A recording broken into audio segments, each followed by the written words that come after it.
apa kabar? Mudah-mudahan semua sehat-sehat ya. Saya akan mulai video ini untuk modul mengenai leadership atau kepemimpinan.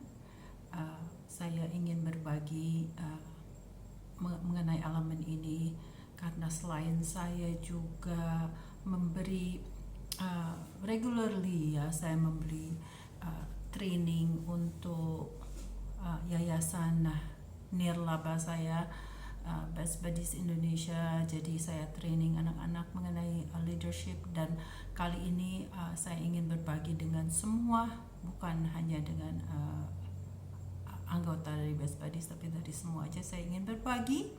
Dan leadership itu tidak harus kepemimpinan di perusahaan, tapi semua kepemimpinan dari komunitas atau dari pemerintahan, semua saja. Jadi secara generalnya ya. Dan leadership ini kan sering kita diskusikan dengan anak-anak yang di sekolah menengah atau di sekolah di universitas ya, saat mereka baru mulai berkuliah, atau ini sangat-sangat membantu untuk membukakan kesempatan untuk berdiskusi dan memberi pelajaran atau memberi pengalaman mengenai leadership in any kind. So, saya kutip atau saya ambil referensinya juga dari pembicara yang terkenal di dunia, Simon Sinek ya. Simon Sinek itu banyak memberi pelajaran, talk atau diskusi mengenai kepemimpinan di perusahaan, terutamanya perusahaan-perusahaan besar. Dan dia sangat-sangat terkenal, dia traveling ke seluruh dunia, diundang oleh perusahaan-perusahaan terkenal untuk berbicara mengenai leadership itu. Beliau ini, Simon Sinek ini, membandingkan kepemimpinan leadership itu dengan parenting atau dengan pola asuh ya. Kalau dalam sebagai parents, sebagai orang tua kan kita tidak mungkin membuang anak atau memecat anak ya, tapi kita lebih mengingatkan dan membimbing lagi untuk supaya lebih berhasil ke depannya, dan membimbing dengan sabar dan dengan penuh perhatian. Dan esensnya beliau ini ya, itu sebetulnya kuncinya dari leadership yang bertahan dan leadership yang kuat ya. Dan beliau ini mengatakan kalau mengapa orang itu akan berbuat demikian, mengapa leaders itu akan menjadi seperti parents.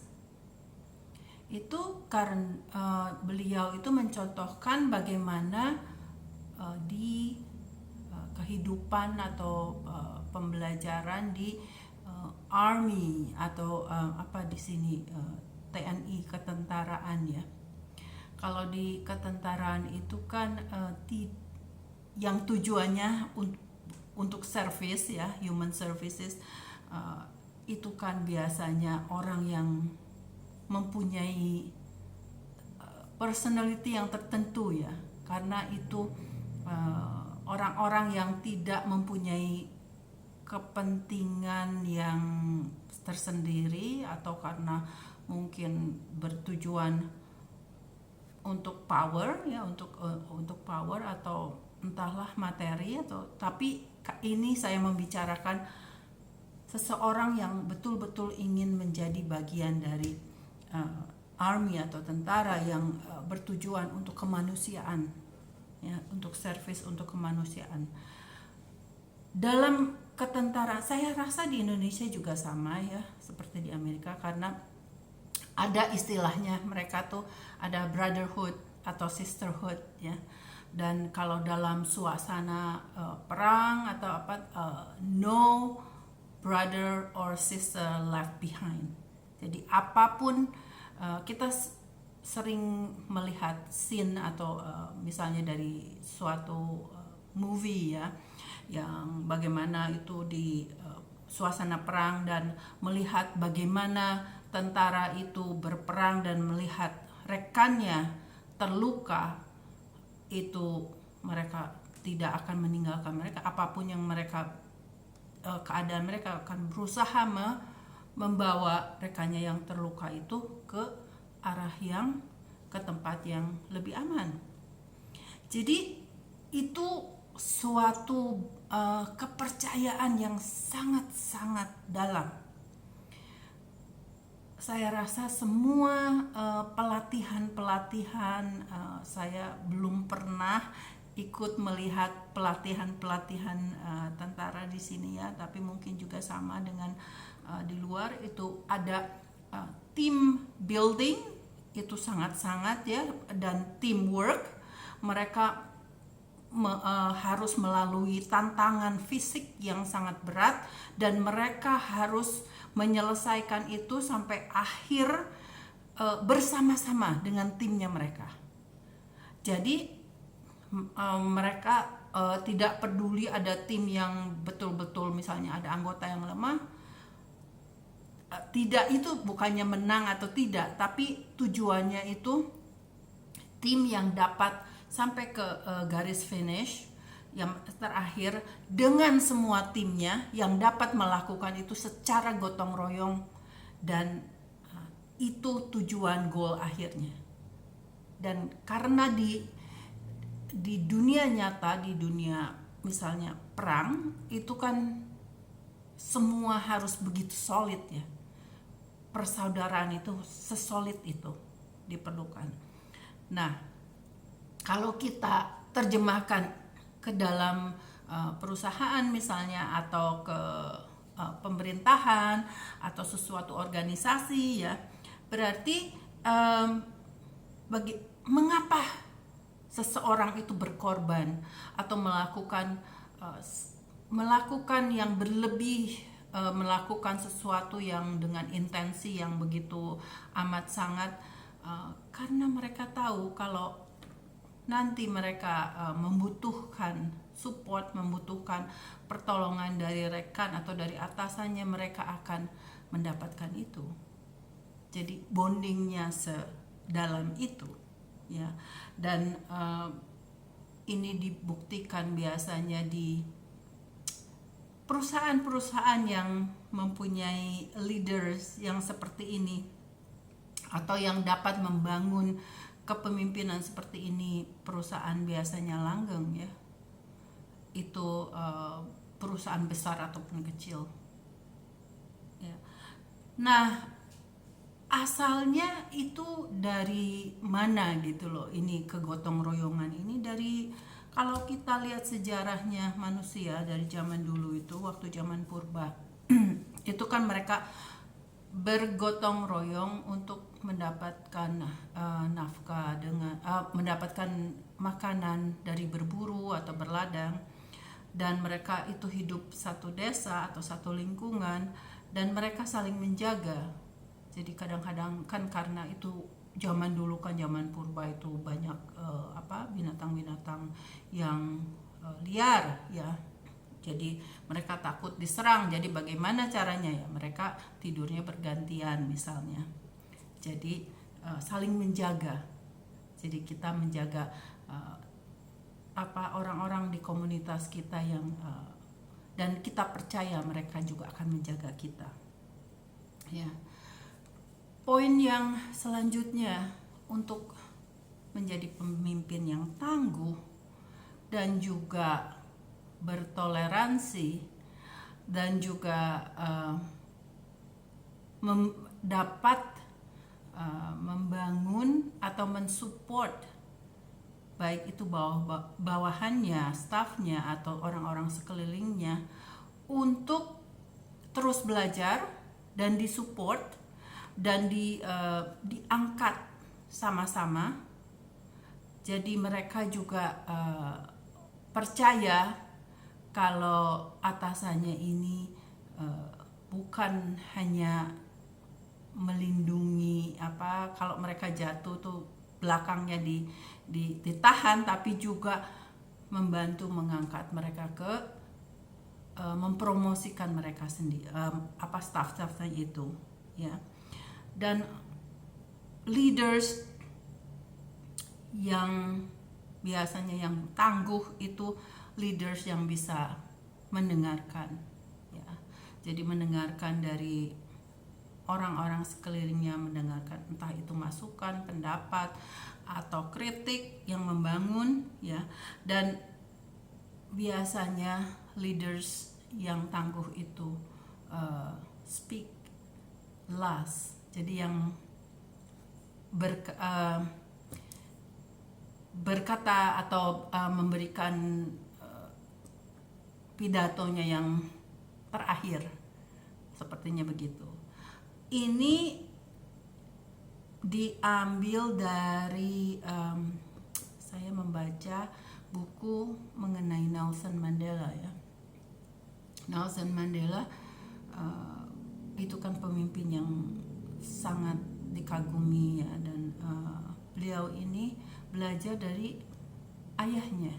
Ayahnya itu pemimpin suku, ya, seperti pemimpin suku gitu, dan beliau belajar dari ayahnya yang kalau mereka sedang meeting, sedang berdiskusi itu di dalam kerumunan itu, beliau mempersilahkan semua anggota dari community itu untuk menyalurkan unek-uneknya atau mendiskusikan permasalahan atau mempertanyakan sesuatu, dan beliau akan berbicara yang paling akhir sebagai kepala suku, ya. Jadi kalau di perusahaan itu misalnya GM-nya atau manajernya yang paling tinggi itu menunggu dari kepala bagian atau staff-staffnya yang lain untuk berbicara, dan akhirnya leadernya ini akan berbicara dan mendengarkan dahulu bagaimana masukan dari bawahan. Dan biasanya itu dengan mendengarkan masukan dari bawahan,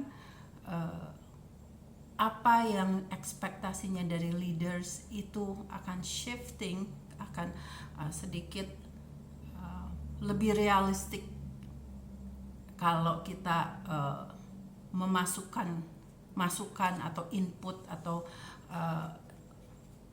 kritik dari orang-orang yang bekerja dengan kita atau bekerja untuk kita, ya. Dan waktu meeting itu, seorang leaders yang baik akan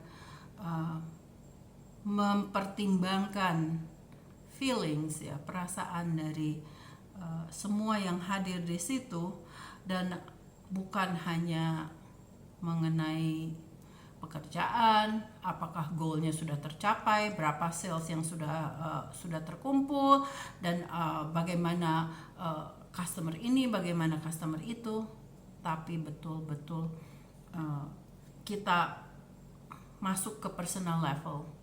Misalnya leader ini tahu bahwa salah satu bawahannya itu ayahnya sedang sakit di rumah sakit, dan genuinely dengan jujur menanyakan bagaimana keadaan orang tuanya, keadaan ayahnya, dan bagaimana keluarga coping, ya, dengan situasi begitu, dan apa yang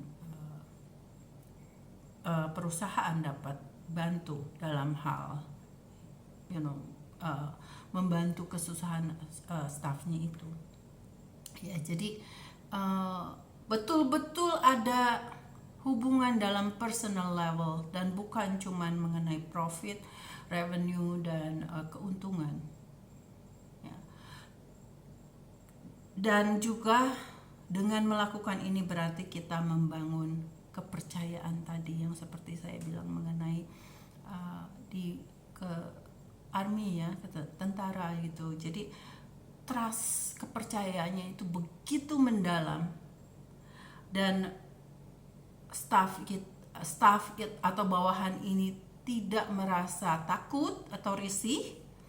Kalau mereka melakukan salah itu akan dihukum sedemikian rupa, dan sehingga mereka merasa takut, karena semua ini akan reflect lagi di performance dari staff ini, dari pegawai ini, ya. Contohnya, kalau kita misalnya ke rumah sakit atau ke airlines, ya, terus kita dealing sama mereka, dan kita akan misalnya kesusahan karena kita harus ganti tiket atau merubah tiket, dan hanya misalnya soal yang tidak penting, seperti misalnya hanya merubah nama atau apa saja, atau yang simple, itu pegawai itu sama sekali tidak punya power, tidak punya dan berbalik menjadi judes gitu, marah dengan customer service itu menjadi marah dan judes dengan kliennya. Dan kalau ditanya kenapa, karena mereka bilang, oh tidak bisa Pak, saya tidak bisa melakukan itu, karena saya bisa dipecat kalau melakukan itu, karena saya bisa dimarahin sama atasan saya kalau saya berbuat itu. Ini kan salah satu refleksi bahwa perusahaan tersebut itu melakukan suatu hukuman untuk bawahan atau staff kalau mereka tidak menuruti apa yang atasan mau, ya, dan otomatis servisnya akan tidak baik, ya. Jadi karena ini yang line workers yang di depan ini yang bertemu dengan customer service itu tidak diberi power, tidak empower, ya, sama dengan dipercayai dengan authority untuk membuat keputusan, untuk meresolve atau memecahkan permasalahan dengan customer service.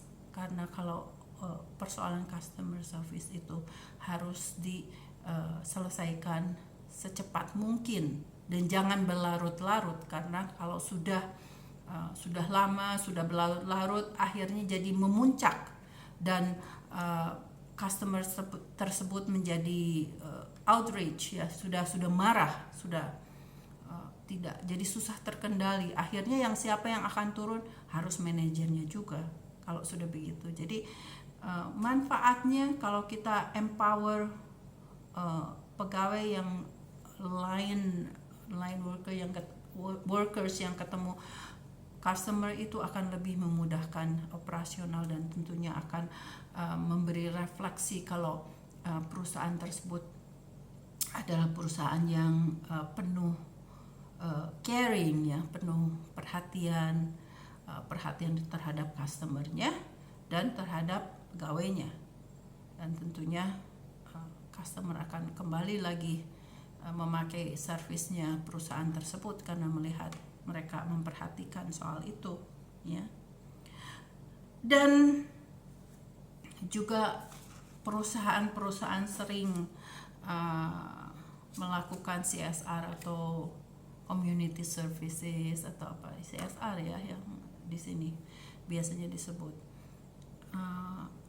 Kalau kegiatan ini dijalankan dengan genuine, dengan sejujurnya, dengan memang maksudnya untuk melakukan social services, tentunya itu akan menarik perhatian publik, ya, dan itu seperti advertisement yang gratis tapi kelihatan genuine. Kalau itu direncanakan sebagai show off atau basa-basi, publik akan menangkap itu, ya, kalau memang hanya show off, dan tentunya customer akan bertanya-tanya dan mungkin tidak akan memakai jasa dari perusahaan tersebut ya. Dan juga membangun self confidence, rasa percaya sendiri, membangun rasa percaya diri sendiri dari setiap staff ya, dari setiap orang yang bekerja di perusahaan tersebut. Dan itu kan seperti parenting, seperti kita orang tua yang mengasuh anaknya ya, dan itu belajar dan mensupport. Yang kalau di parenting kan saya ada modul parenting yang mengatakan kita harus scaffold ya, jadi seperti building yang ada kalau sedang membangun bangunan itu kan ada rangka-rangka besi sekitarnya itu yang untuk menopang untuk membangun di dalamnya. Jadi itu seperti scaffold. Jadi pemimpin-pemimpinnya itu membimbing dan memberi support, memberi masukan-masukan dan mereka bertukar pikiran ya, dan memberi kesempatan kepada stafnya itu untuk melakukan sesuatu yang baru atau kreatif, diberi kesempatan opportunity untuk naik juga ya, untuk membuktikan kalau mereka bisa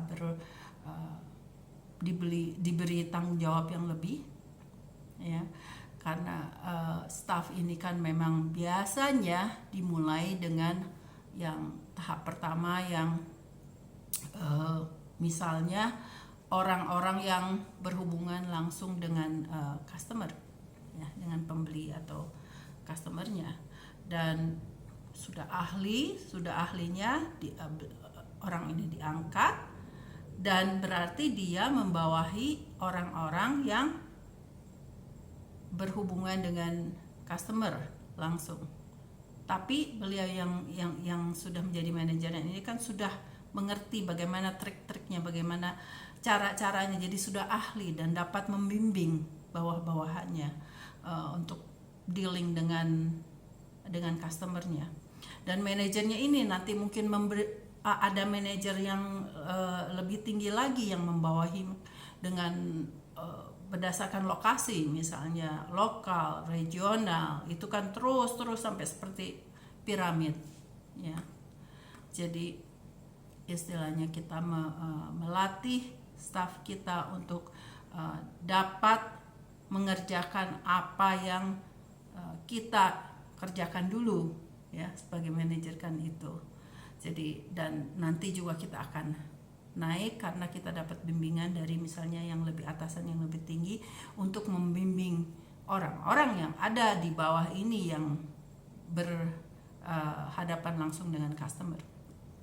So, dengan begitu jenjang seperti itu, jadi kalau suatu hari orang yang terus manajer ini yang terus naik akhirnya menjadi orang yang paling tinggi, orang ini akan merasakan bagaimana itu pekerjaan yang dikerjakan, yang line worker yang paling bawah itu yang menghadapi customer itu. Jadi beliau akan atau orang manajer ini akan menghasilkan keputusan yang memasukkan include semua pertimbangannya itu, dari bagaimana situasi di operasionalnya, biasanya begitu. Jadi leader yang ke atas dengan bertahap begitu lebih mempertimbangkan semuanya, dan biasanya orang tersebut juga mempunyai pengalaman dalam segala tantangan di operasional ya. Nah, dan leader yang baik juga akan memberikan kesempatan bawahannya untuk menjadi risk taker ya, berani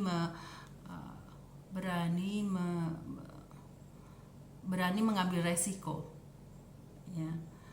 karena stafnya itu diberikan kepercayaan untuk misalnya mencoba sesuatu yang baru, teknik yang baru, strategi yang baru, dan kalau memang itu tidak jalan ya diperbaiki lagi gitu.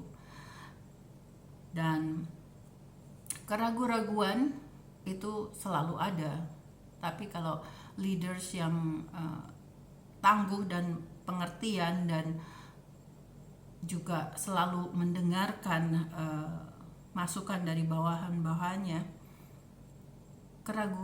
keraguan yang selalu ada itu biasanya dapat diselesaikan ya, dan dia dapat mendapatkan keputusan yang lebih full, yang lebih mantap ya. Dan relationship, hubungan antara atasan dengan bawahan, terutama yang paling atas ya, CEO atau orang yang tertinggi di perusahaan, bagaimana beliau ini atau mengadakan hubungan atau hubungannya dengan bawahannya itu bagaimana caranya, itu akan dilihat dan dicontoh oleh bawahannya lagi ya. Jadi itu seperti refleksi dari atas ya, itu akan turun ke bawah. Dan unfortunately biasanya yang middle management ya, yang di tengah-tengah itu yang biasanya susah. Dan misalnya ada sesuatu tantangan, kita harus lihat di middle managementnya, karena biasanya middle managementnya ini yang kalau kita mau meneruskan filosofi perusahaan yang bagus itu sampai middle management, terus stop di sana gitu, tidak ke bawah. Dan mungkin kita harus melihat middle management, apakah mereka perlu leadership training, atau bukan leadership training sih, tapi lebih dengan pembimbingan atau scaffolding yang tadi saya sebutkan lagi itu ya. Dan membangun suatu environment atau suasana yang sangat menyenangkan, itu otomatis akan menaikkan semangat dan optimistik dan creativity dari staff-staffnya ya. Bukan hanya materi keadaan office yang mewah, atau ada beanbagnya, atau ada snack all the time ya, bukan hanya itu, tapi juga suasana hubungan personal levelnya dengan atasan-atasannya bagaimana ya. Dan bagaimana juga atasan itu mencontohkan mengatasi konflik-konflik atau tantangan-tantangan ya. Dan itu akan sangat mempengaruhi bagaimana staf atau operasional dari suatu perusahaan itu ya. Dan membangun rasa percaya di perusahaan itu sangat-sangat penting sekali. Entah itu dalam suasana yang menantang seperti sekarang ini ya, di mana suasana pandemik ya, di mana banyak sekali PHK yang harus dijalankan, walaupun owner atau CEO atau yang punya perusahaan itu sudah berusaha sekeras mungkin untuk tidak mem-PHK, tapi karena supaya kelanggengan perusahaan ini tetap ada, jadi mereka terpaksa harus PHK. Dan itu last resort, keputusan terakhir dan harus dikerjakan, dan itu pasti sangat berat ya, sangat berat sekali. Dan untuk suasana pandemi seperti ini, mungkin banyak perusahaan yang harus berbuat itu. walaupun banyak juga perusahaan-perusahaan yang kuat, yang profitnya tinggi ya, yang dengan tidak mem-PHK mungkin profitnya lebih sedikit, tapi staffnya, pegawai-pegawainya semua itu diurus, di take care ya, apalagi dalam masa susah begini. Dan itu niscaya akan berbalik ya. Jadi bagaimana loyalty dan staff itu akan bekerja sekeras mungkin,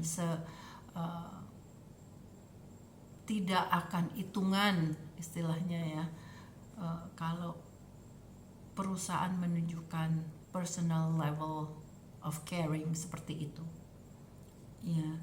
Jadi juga itu poin-poinnya ya, bagaimana menciptakan perusahaan atau menjadi pemimpin dari satu perusahaan yang memberikan rasa aman untuk staffnya, karena dengan rasa aman ini in the long run selanjutnya itu perusahaan akan langgeng dan akan lebih sukses dan akan bertahan ya, bertahan menghadapi kompetisi-kompetisi yang berat lainnya. Jadi kita harus menciptakan suasana kerja yang nyaman, yang penuh rasa percaya, yang juga goalnya jelas, dan juga mempunyai percaya kalau mereka diberi kesempatan, each of them ya, setiap kau itu diberi kesempatan untuk bisa lebih naik, dipromosikan menjadi lebih baik, menjadi orang yang lebih baik, ada bimbingannya. Dan yang paling penting itu yang set the tone of the company ya. Jadi yang menentukan suasana, tone dari company-nya suasana dan tujuan dan goal dari company-nya itu tergantung dari pemimpinnya bagaimana. Hanya pemimpin yang bisa menjalankan atau memutuskan atau setting the tone for the company ya. Jadi sekarang ini perusahaan-perusahaan apalagi sekarang mungkin banyak sekali anggota dari perusahaan ini generasi milenial, generasi Y, Z, yang harus merasa mereka memerlukan rasa secure, rasa aman, rasa oke, saya dapat berbuat salah dan saya tidak takut itu, karena saya tahu atasan saya akan membimbing saya, dan otomatis millennials ini akan stay di company, akan tetap bekerja di sana dan terus memperbaiki diri ya. Kadang-kadang kita tidak bisa menyalahkan juga kenapa millennials ini job hopping ya, pindah-pindah gitu.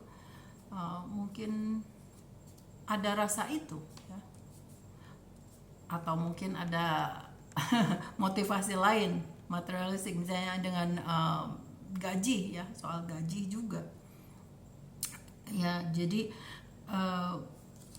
setting the tone, suasana ya, kita leader itu membuat suasana, membikin suasana yang nyaman, suasana yang kekeluargaan, suasana yang penuh kepercayaan, itu akan membantu operasional atau kesuksesan dari sesuatu perusahaan ya. Saya berapa waktu yang lalu mendengar itu talk di TV ya, mengenai perusahaan-perusahaan yang sudah lama, yang sudah eksis lama, dan mereka berbicara dengan CEO-nya dan bagaimana mereka memaparkan rahasia atau kunci-kuncinya kenapa. Dan rata-rata mereka mengatakan mereka itu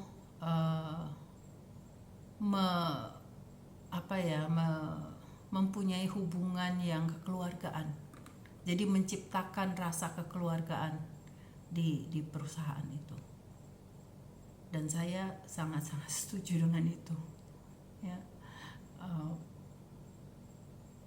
Mudah-mudahan input saya mengenai ini akan berguna untuk siapa saja, untuk pemimpin-pemimpin ataupun yang akan menjadi pemimpin, dan juga untuk masukan siapa saja atau staff ya, yang akan bekerja di millennials atau remaja atau anak-anak saya ini yang sekarang sudah besar, yang sudah mulai dewasa dan mulai bekerja di perusahaan-perusahaan yang hopefully yang diinginkan ya.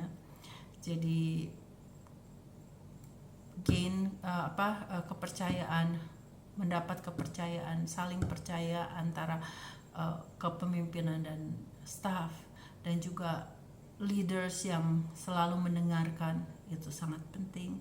Leaders yang selalu care, yang selalu perhatian dan menciptakan suasana kekeluargaan di perusahaan itu akan lebih menyemangati staffnya, dan juga otomatis kalau staffnya, pegawainya semangat, kan itu produksi ataupun apa yang dihasilkan jasa oleh perusahaan ini akan lebih meningkat, dan itu akan mensupport profit. Kalau sudah profit sudah tinggi, sama-sama dinikmati sama-sama. Oke, so mudah-mudahan berguna, dan sampai berjumpa di video yang lain dalam modul yang sama, leadership, kepemimpinan, dan juga mengenai operasional atau productivity. Oke, terima kasih, sampai jumpa.